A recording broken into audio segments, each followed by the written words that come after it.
We're talking football recruiting for Michigan State with the one, the only Brian Smith. That's right, our lockdown recruiting expert. What's going on with quarterback recruiting, or what's going on with recruiting in general? We're going to get into it all. Let's go. You are Locked On Spartans, your daily podcast on the Michigan State Spartans, part of the Locked On Podcast Network, your team every day.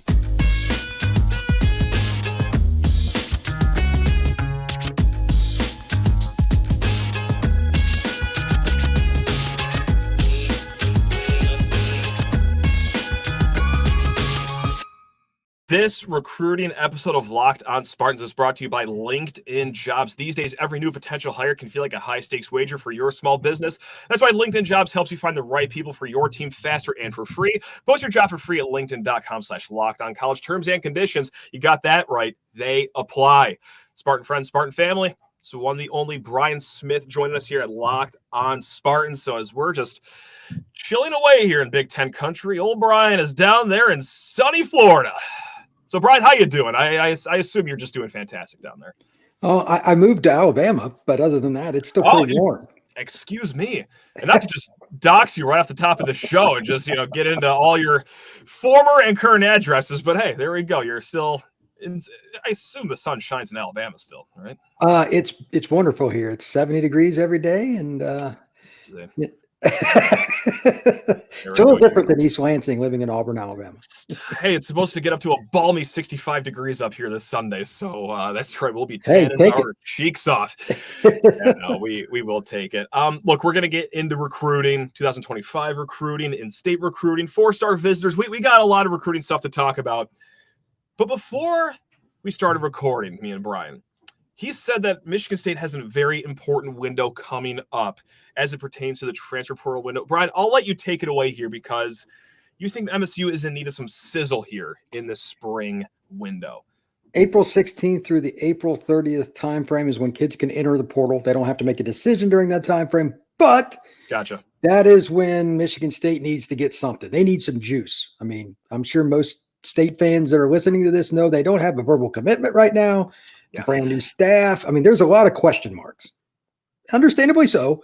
But if you could get a transfer or two that would really kind of help bridge the gap, give you a little more momentum, spring game time, etc., that's something to think about. They need to fill out this roster for this season first and foremost. If they don't get any, it's not going to bode well for the 2024 season, which probably takes away from recruiting too. So all these things are intertwined.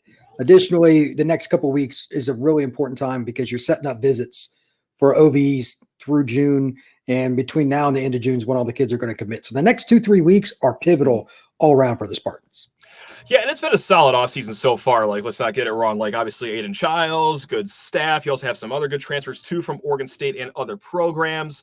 But it's all about momentum, right? Like, I mean, you got to keep the ball rolling here. And just like you said, Brian, there ain't a verbal commit for this 2025 class yet. And I am kind of split on that because on one hand, new staff, they're making their inroads with programs in the Midwest. They got to get familiar, this, and that. But also, you look at other programs that have had coaching changes, like Indiana, they got 3 commits, I should say. UCLA, they got some commits. Duke has some commits. Boston College has some commits. Those are all programs that have undergone coaching changes. So I don't know if I want to use the P word panic right now because it's not like they're never going to sign any kids, but is it odd to you they don't have any commits right now, or is this just the name of the game when it comes to learning a new region for a new coaching staff, you think? I think it's a little of everything combined. They came from the West Coast, so their recruiting footprint is completely different. Mm-hmm. To that point, the kid we're going to talk about here in a second, quarterback is from California, but that's okay. Get your quarterbacks wherever you can get them. But it's a totally different game, and I'm curious to see how well they adapt. The spring game, like I was talking about, and all the things that come with it, all the visits, they need to feel comfortable there so the recruits and their parents do too. You're not going to get those OVs from these kids unless they feel comfortable. This month is huge for Michigan State recruiting, even if they don't come out of it with a commitment, because you're setting up everything for the next few months, and they should end up with 5 to 10 kids committed by the end of the summer, I would assume. That's just the norm. But you got to do it now, man. Are they really ready for all the battles in the Big Ten, or all the complexity with, Oregon and Washington, all that stuff? Like, it's going to be a very heated battle. They do have plenty of playing time to sell. Matt, I will go ahead and speak on that right now. Certainly. But yeah, they've been doing a solid job at that, in my opinion, just like with their junior days, just kind of spraying and praying, like, okay, Ohio, Michigan, like, look, we might not think that you're up to Big Ten skill right now, the players we're having in, but at least your coaches are joining you. At least we're starting to make some connections here, because it is kind of speed dating of sorts to kind of get to know this Midwest region, because there's a lot we like about Jonathan Smith. I love the hire, believe me, but man, if there's a glaring hole in the resume, it's lack of Midwest ties. You helped that too with keeping Courtney Hawkins around, Joe Rossi from Minnesota, but still at the end of the day, the head coach has to know the region too. So fascinating few weeks up ahead, I would say. It's I think that's a good word. Fascinating? I don't know. The F word, is that a good one to use? Well, I mean, it has a lot of positive intrigue, especially if somebody like Leo Hannon committed. I mean, yeah, I would take that. Yeah. You know what I mean? Like, fascinating becomes better when there's commitments. I would agree with that. Let's talk about Leo Hannon right now. And for those that don't know, 3-star quarterback out of California, plays at a fine program. Brian's going to just give you the full rundown. But we haven't talked too much about recruiting just because there's a lot of mystery in the air. But what we have talked about in the past is that, hey, Rylan Montgomery, down there in Findlay, Ohio, 4-star kid, somewhat regional. Maybe that's the crown jewel of this class that you go after. But Leo Hannon is going to visit in early June. Safe to say that this staff is maybe giving up on the Rylan Montgomery sweepstakes and putting all their eggs in the Leo Hannon basket over there in California, you think? Everything that I've heard is that Montgomery was going to go south and play in the SEC, South Carolina, Florida, or Georgia. Georgia's going to get a massive commitment from a kid from PA named Matt Zollers. Penn State fans will not be happy about that. But gotcha. I'm sure that breaks your heart, by the way. But I'm hearing Montgomery to the SEC. So I don't know if they're not in on him. Maybe they're back. I don't know. But the recruiting goes on forever until the kids sign anyway. And to that point, I watched this kid's film, Hannon. He plays a Servite. It's a tradition-rich program, greater Los Angeles area. They've had kids forever, all the way back like Steve Berline in the 80s, playing at Notre Dame and played in the NFL.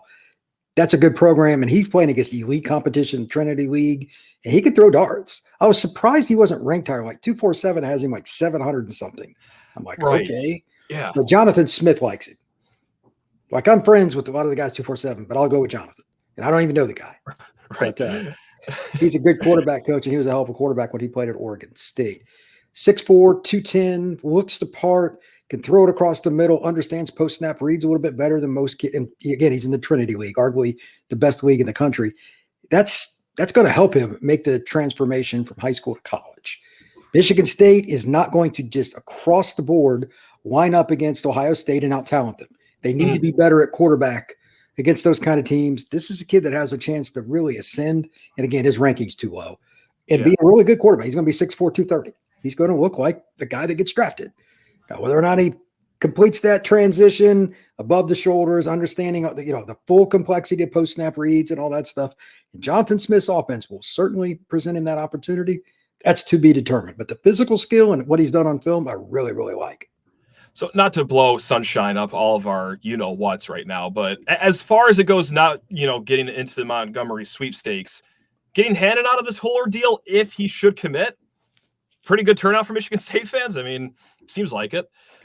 I like him better than Montgomery personally. Well, boy, how did you Wilkers? There you have it. I'm not saying Montgomery. You on the side here for that. That's good positivity we need here. That's what I'm talking about. There we go. I like Montgomery. I just like the other kid more. I think he's got more upside. Yeah. Just my opinion. Yeah, and it is fascinating too with the ranking because again, like Servite, like that's a program like a lot of people even in the Midwest know. Yeah, I mean, everybody that recruits LA stops by that school. Yeah, sure.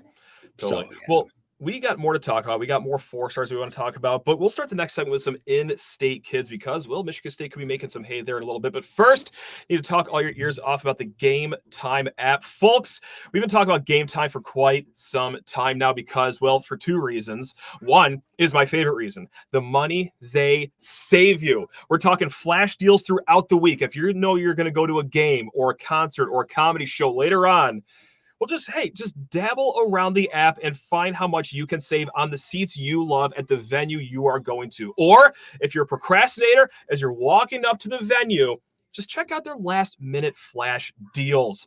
They will save you money even just minutes before you walk through the gates. And the second reason I love Gametime, they make it so easy. It's comical how simple they make things. You get a perfect view of your seat. It's 2 taps. The tickets are sent straight to your phone. You're not going to dilly-dally outside the venue wondering when your tickets are going to get to your email box. No. It is simple with Gametime. So take the guesswork out of buying tickets with Gametime. Download the Gametime today. Create an account and use code LOCKEDONCollege for $20 off your first purchase. Terms apply. Again, create an account and redeem code LOCKEDONCollege. That's all one word for $20 off. Download the Gametime app today. It's last-minute tickets, lowest prices guaranteed. And let's drag the one, the only Brian Smith, our Locked On recruiting expert, back on here because, hey, we're talking recruiting here, and we're going to keep it in the Mitten State right now because, we'll talk about some recent 4-star visitors from out of state. But right now, some talent in the state of Michigan that, like Leo Hannon, sometime in the next month or so, could be committing here to Michigan State. Of the guys in Michigan, maybe guys that have visited recently, just when you go down the list of potential soon commits within the state, are there any that you see and you're like, yeah, that kid's a dog. That kid can play soon for Michigan State? Well, I mean, Desmond Straughton's a kid I liked. He's an athlete, could play multiple spots. Yeah. But the state of Michigan is full of those kind of guys, especially the greater Detroit area, that could play corner, safety, running back, whatever. Michigan State's history is littered with those guys at all those spots. So they've taken a lot of them out of the state of Ohio, and Ohio State's like, they're not good enough for us. They go to Michigan State and they end up being all Big Ten. Michigan State's history is hilarious like that, especially when they play Ohio State, because those kids are pissed they didn't get the Ohio State offer. Yep. It's very true. I think it's a little early. I'm curious, a few of my buddies that live in the area that'll go through and like spring ball and everything. I'm curious to hear some other names because the state of Michigan's not as good as it used to be because so many people have left the state. Right. But there's always 2 or 3 really good kids, and there's some really good D linemen. They've got right now Michigan. I know this is not exactly shocking with them coming off a title. They're still doing pretty well in state. Michigan State's got to find a way to win some of those battles in general. That's my concern. They're not going, especially with Jonathan, again, as you duly noted, he's not exactly a Midwest guy. Okay. He's a West Coaster. They need something to go well. Chicago kid, Detroit kid, somebody of substance that Michigan or Ohio State wants. They got to win one of those battles, preferably early. The 3-star kids are great. Don't get me wrong. Michigan State's full of, but you're going to consistently compete with Michigan State or Ohio State. You got to win some of those battles too. And I'm really particularly concerned about the trenches, because as Michigan State fans know, if you get behind in the trenches in recruiting, that does not end well, because it takes a couple of years to get guys into the system and get through. If you miss on a class, it's bad news. It's a good year in state for D linemen. They got to win 1 or 2 of those battles. Like King's got a couple of kids, etc. 3-4-star guys. They have to win them. I know I'm talking generalities here, but I was going through the list. I'm like, not seeing Michigan State mentioned as favorites here for anybody. That's my concern. If there are not a bunch of these young men on campus for the spring game, I would hit the panic button. That's when I like. They don't go by what they say. Go by what they do. If they go to Michigan's spring game or Ohio State's and they bypass going to see Sparty at all this spring, not great.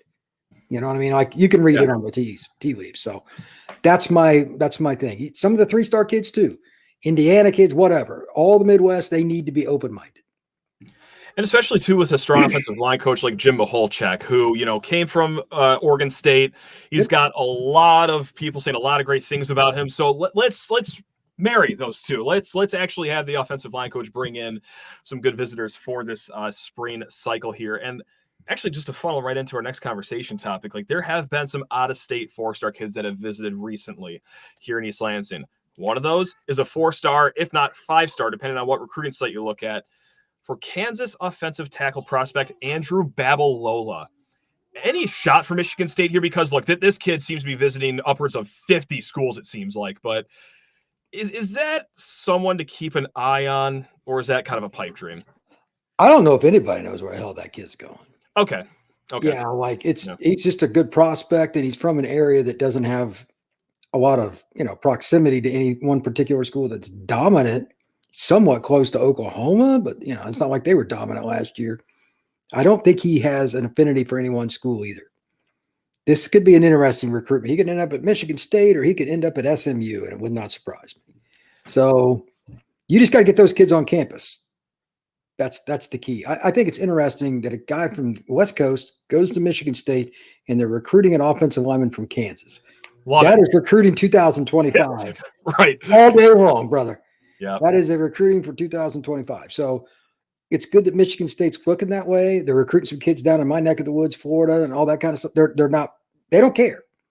Where are the good players? We'll coach them up once they get here. So that's cool. But that kid's, I followed him a little bit. Like his visit list is all over the place, man. I have no idea where he's going.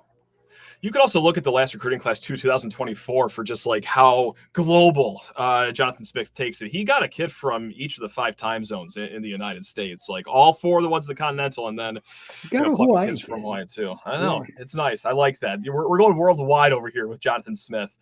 You think Babalola is going to be this year's David Stone, where every single time we rope you onto the show, I got to ask, or what do you think? Is he going to win this honorary award of David Stone? Won't shut up about him, Player of the Year. I don't know if we'll ever have another Stone or not. That was fun, wasn't it? Great times. I bet I was asked about him on Locked On shows more than any other recruit because he was looking at like 7-8 schools. Oh yeah, he really struggled to narrow it down. He almost picked Miami, went to Oklahoma, but he's a fun guy. It could be. I mean, it depends on what his OV sets ends up being. I would imagine that there's going to be an in-state kid. I don't know which one of these guys it'll be, but like the first kid that's committed to Michigan that visits Michigan State or something like that. Maybe it's Xavier Newsom, one of the defensive ends at King. They again, you were right to ask this, like what in-state kids can they get? They need one of those guys, and some of those kids may take a while because they're going to want to see what the Spartans do this fall. I would. If I was a parent, I mean, like, okay, you did it at Oregon State, but now can you win here in the Big Ten? That would be straight up my question to Jonathan Smith and his staff. We're not going to know until September. And based on your text to me yesterday, you're not really happy about the opportunities in October, looking at the schedule. So that's probably something that some people are looking at. Like, I didn't look, but based on the way you sent that text, I'm guessing they play any one of Ohio State, Michigan, Oregon, or SC. Something along those lines, maybe Penn State in there. I don't know, but they play some of those schools in October. How far off? I'll tell you. It's Oregon, Ohio State, Iowa at home, and then Michigan. So, and the text I sent to Brian, because Brian was like, how are you guys going to be this fall? I said, if you just don't watch the entire month of October, things might be turned out really well here because it sets up very manageable in September, very manageable in November. Like, you got 8 good games between those 2 months, but whoo! October is going to be a meat grinder here, man. That Utah have been run through a wood chipper. If you could escape October 1 and 3, we're parading down Grand River, folks. Like, don't get it twisted. So that's what Brian means when we're talking October. And I think, look, a lot of state fans can agree. It doesn't matter how much of a diehard and a slappy you are. Like, we can all recognize October is going to be, wow. I'm just worried that month is going to like legitimately hurt the Spartans because I know. It's just, it is fact. Negativity sells. The Detroit media, the Lansing media, Chicago media, Indianapolis. My God, Michigan State's lost 3 in a row by the average of 20 points. That's not going to go well. You know, like they have to win that Iowa game. Like Iowa can't score in my dead grandmother. You got to find a way to win that game. And Caden Proctor, he's back at Alabama too. So he heard that you were going to Alabama. He said, "I want to follow Brian back home too." So perfect. That Iowa game suddenly becomes like, because look, we've talked about it as a coin toss here on shows previous, but like now it's like, dare I say we're favored by 1.5 game. I don't know who's to say. We'll see who wins the race to 17 that game though. But yeah, it's gonna be an important month. Who's going to be the quarterback for Michigan State, by the way? Aiden Childs, baby. Aiden Childs. It's just slinging the rock throughout East Lansing. It's going to be a movie. Hopefully he stays healthy, though, in October. That's going to be I'm guessing the backup options are iffy?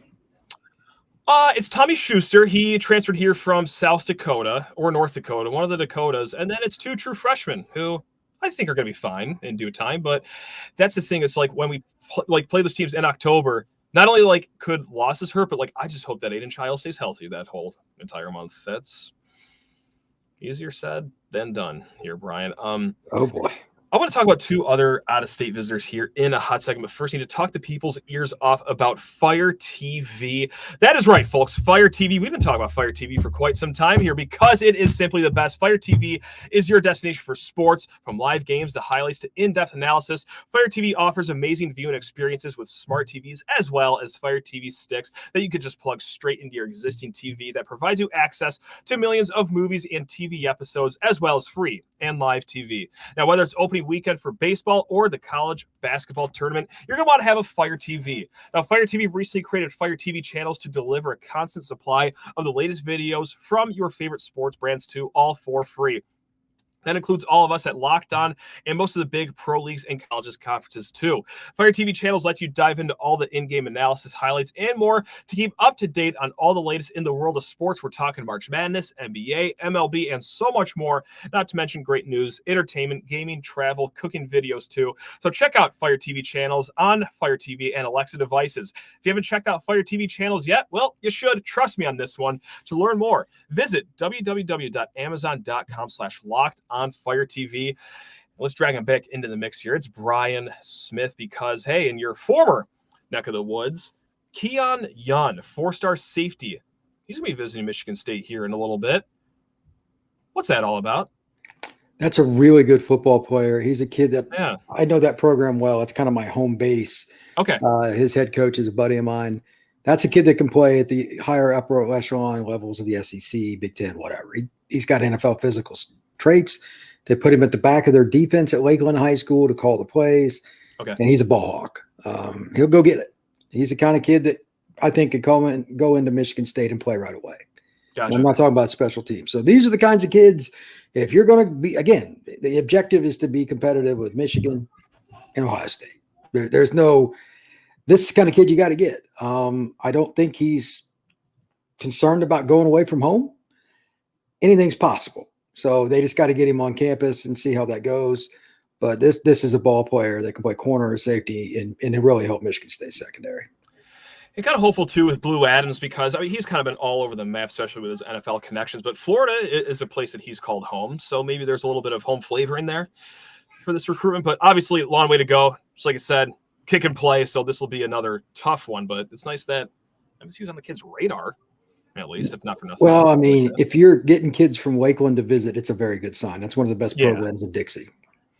No kidding. And also, 4-star wide receiver Jeff Exinor. This is another kid with just a laundry list of offers for him. But hey, Michigan State tied to him. He visited not too long ago. He's also got Penn State on his radar. Is there any early leader for Exinor, or is this just a complete wide open field right now as we're so far away from a signing day? Well, Penn State and Maryland are always the first two schools you start with for the Baltimore and DC kids. Penn State does a tremendous job there. They'll be in a mix. Michigan State getting him on campus was interesting to me. I watched his film. He's listed at 6'2", 220. I don't know if he's 220 or not, but he's a big kid. This is a kid that's going to walk in and kind of fit the old school mold. Like State's always had some bigger receivers. This guy looks like he's NFL ready in terms of like just his body and everything. And he's pretty skilled. Toe taps, taking it off people right off the top of their head. He's very skilled player. I mean, he would start probably at a lot of schools at the lower level of the Big Ten and maybe even Michigan State. He's a ball player. Gotcha. So, I mean, again, it's so random. Talked about a kid from Kansas, a kid from Florida, a kid from California, now Maryland. Michigan State recruiting is 100% national, and talked about a couple of kids from Michigan too. So this is interesting, and it's hard for me to project. Like, this isn't traditional Michigan State recruiting at all. Right. So I know. I don't really have anything to lean on. They've always historically, even 30 years, they get like one kid from DC or a Texas kid or Georgia kid. But like half their class looks like right now is going to be from outside the Midwest. Yeah. I don't have any precedent. This is a lot of fun for me. Still need to tighten it up too with Ohio because the last staff, well, they did solid-ish recruiting, but we'll give that. Not in the state of Ohio, though. I think they only got 4 kids from the state of Ohio under Mel Tucker, and just from 3 households. Like 2 of them are brothers, the Lenieski twins. So I would like to see that door. Do they play football in Ohio, Brian? You're the expert here. Maybe I'm just a little off base here. I like to think that they play decent football in Ohio and that you should pay attention to that state. I don't know. That area has always had really good players. And Michigan State, when they're good, it's a really high percentage chance one of their potential all Big Ten players is from Cleveland or Cincinnati or something.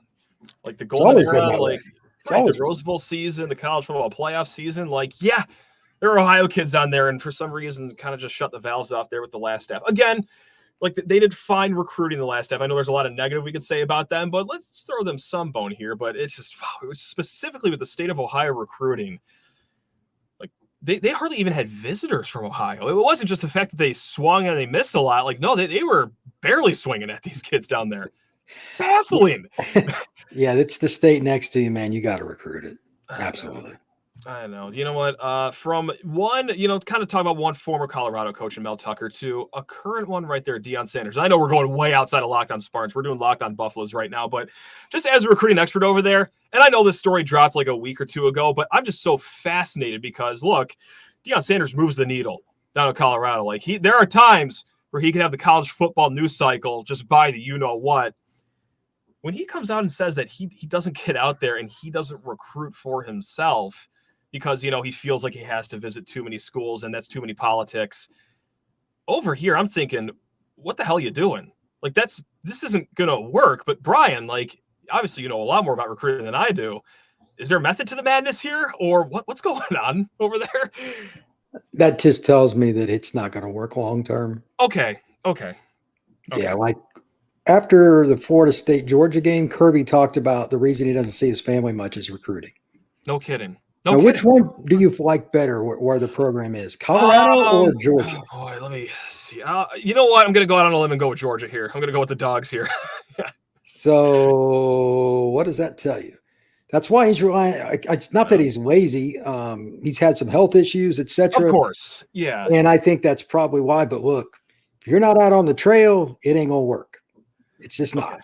So it really is just that simple. Because I don't know if I'm like, thinking of it in too much layman's terms, like, maybe I'm just not in tune to recruiting as much as I should be. But no, it truly is that simple. Like, Deion. Bad news bears. What's going on here? So fair enough. Because I remember, like, this is the old quote that a lot of college football fans know, is that there was one time, I forgot what year it was, that Nick Saban was in the college national title game.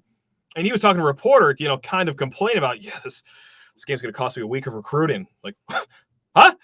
What? So, yeah, a little important to nationally prominent programs here. That's why we have you on, Brian. Hopefully it won't be so long that we have you on again, but Michigan State needs to give us something to talk about.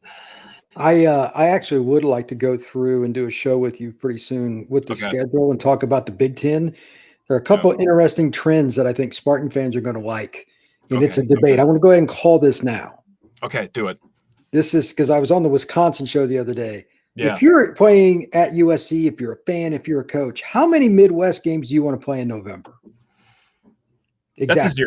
That's a zero. Yeah, correct. Right. Like, let's see how much of a bone the Big Ten, although they'll deny it, is going to give UCLA and USC. How many games they're going to play in Madison, East Lansing? Like, Minnesota's got an outdoor stadium right now. Look, you couldn't pay me to go to a Minnesota game. Right. It's not happening. It's not happening. What do you think LA kids are going to do? Like, there's a lot of really unique things with the schedule that we can talk about that I'm really curious, because SC and some of these programs, like SC has a rivalry with Notre Dame. They will not play Notre Dame on the road beyond middle of October. Yep. They will not do it. What does that tell you? So I'm curious about how this is going to work for the Spartans and some of the other teams in the Big Ten. Are they just rolling it out to make the money and they screwed over the coaches or not? That's something I want to talk about. Now, there's a game that I vividly remember in 2017. It was the senior day game. It was against Maryland, and it was like 33 degrees and sideways rain. Like, it was just 1 degree above where it's just full on snow, and it was miserable wind, horrific precipitation. And Maryland, you could just tell during warm-ups, just wanted to be literally anywhere else. And a lot of the fans, too, I hate to out myself, but we left at halftime. We withered, too. And we're used to this weather. Maryland, to a certain degree, kind of somewhat used to cold weather, but woo! If you're flying away in a land of palm trees and sunshine and you're touching down to that weather, oh yeah, Spartans by a billion, baby. That is a legitimate storyline. Like, so yeah, I feel horrible for them. I feel horrible for them. Yeah, just take a look at the schedules this year, next year, like the LA teams in particular. That'll be interesting. That's great. Can't wait for it. It's gonna be awesome. Folks, that's Brian Smith. Odds are you know him. He's been on the show many a times. And yes, we won't let the gap between his last appearance and this one be as long as the next time we drag him back on here. But folks, go enjoy the rest of your week. You know we'll be back. Locked On Spartans 5 days a week. Now go take care of yourselves. Love you all. Go green.